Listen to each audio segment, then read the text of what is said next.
માંગરોળના હથોડા ગામે પોલીસ પર હુમલાની ઘટના મામલો.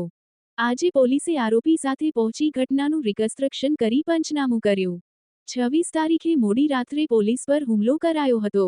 બાતમીના આધારે પોલીસ હથોડા ગામમાં દરોડા પાડવા ગઈ હતી. ગૌવંશની કતલ થઈ રહી હોવાની બાતમી મળી હતી, જેમાં પોલીસને જોતા હુમલો કરતા એક પોલીસ પંચ અને એક પોલીસ કર્મી થયા હતા ઇજાગ્રસ્ત. જે બાદ કોસંબા પોલીસ મથકે નોંધાયો હતો ગુનો. ત્યારબાદ સુરત જિલ્લા પોલીસ દ્વારા જુદી જુદી ટીમો બનાવી હથોડા ગામે કોમ્બિંગ અને સર્ચ ઓપરેશન કરાયું હતું. 22 આરોપીઓની ધરપકડ કરી કોર્ટમાં રજૂ કરવામાં આવ્યા હતા, જે પૈકી 8 મહત્વની ભૂમિકા ભજવનાર 3 દિવસના રિમાન્ડ હેઠળ છે આરોપીઓ. આજ રોજ ગુનાની જગ્યા પર પંચનામું કરાયું. આરોપીઓ જે જગ્યાએ હથિયાર છુપાવ્યા હતા તે હથિયાર મળી પણ આવ્યા.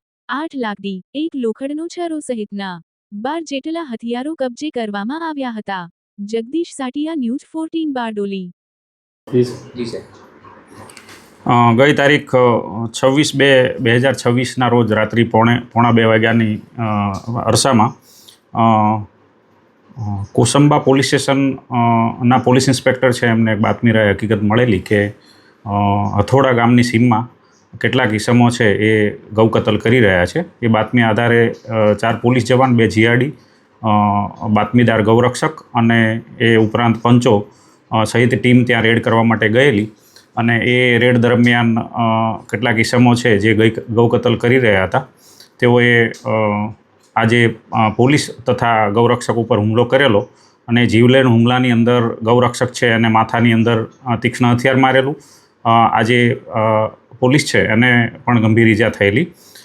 એ બનાવ અનુસંધાને કોસંબા પોલીસ સ્ટેશનની અંદર ગુનો રજીસ્ટર કરવામાં આવેલો અને જેની અંદર ખૂનની કોશિશ, સ્વૈચ્છિક રીતે ગંભીર ઈજા પહોંચાડવી, ફરજમાં રૂકાવટ, ગુનાહિત ધમકી, જાહેરનામાનો ભંગ ઉપરાંત ગેરકાયદેસર અટકાયત અને રાયોટિંગ જેવી કલમો તળે ગુનો દાખલ કરવામાં આવેલો. એ ગુનાની તપાસ દરમિયાન સ્થાનિક જગ્યાનું પંચનામું કરવામાં આવેલું અને તાત્કાલિક જુદી જુદી ટીમો બનાવી એલસીબી, એસઓજી, સ્થાનિક પોલીસ અને જુદી જુદી ટીમો બનાવી અને હથોડા ગામની અંદર કોમ્બિંગ અને સર્ચ ઓપરેશન કરવામાં આવેલું. ને એ દરમિયાન 22 જેટલા આરોપીઓ છે એને પકડવામાં આવેલા અને એ 22 આરોપીઓને ધોરણસર આ ગુનાના કામે અટક કરી નામદાર કોર્ટની અંદર ગઈકાલે રજૂ કરીને રિમાન્ડની માંગણી કરવામાં આવેલી. અને આ જે આરોપીઓ છે એ પૈકીના 8 આરોપીઓ જે છે જેમની મહત્ત્વની ભૂમિકા હતી, એમને દિન 3ના નામદાર કોર્ટે પોલીસ કસ્ટડી રિમાન્ડ આપેલા.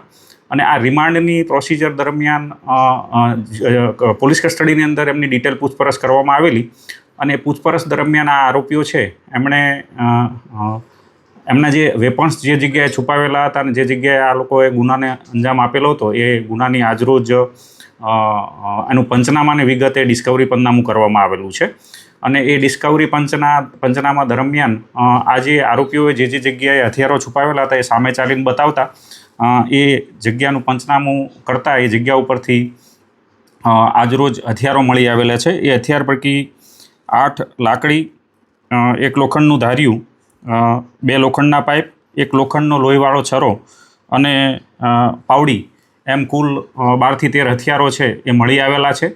એ ધોરણસર પંચનામું કરીને એ તમામ હથિયારો કબજે કરવામાં આવેલા છે. અને હાલ આ જે આરોપીઓ છે એ પોલીસ કસ્ટડીમાં છે ને એમની વિગતે પૂછપરછ ચાલુ છે. કુલ 22 આરોપી ઉપરાંત અન્ય 35 જેટલા આરોપીઓના નામ ખુલવા પામેલ છે, એમની પણ શોધખોળ ચાલુ છે.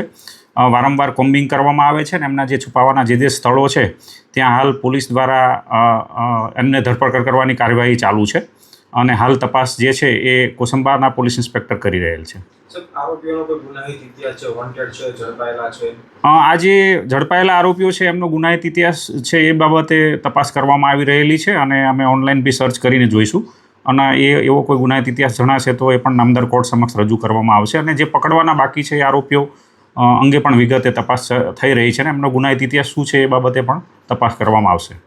જે જગ્યા પર ઘટનાને અંજામ આપ્યો ત્યાં જે ગાયોના મૃત હાલતમાં અવશેષો આ પણ મળી આવ્યા છે, લાંબા સમયથી આ થતું હોય. હા, એ જે જગ્યા છે એ ગામથી દૂર સીમમાં આવેલી છે અને જગ્યા ઉપર જોતા પંચનામા દરમિયાન એવું માલુમ પડેલ છે કે અહીં ગૌ કતલની અને ભેંસો વગેરે પશુઓનું કતલ થતી હોય એવા અવશેષો જૂના મળી આવેલા છે. એ પણ પંચનામાની વિગતે એને ડ્રો કરવામાં આવેલા છે.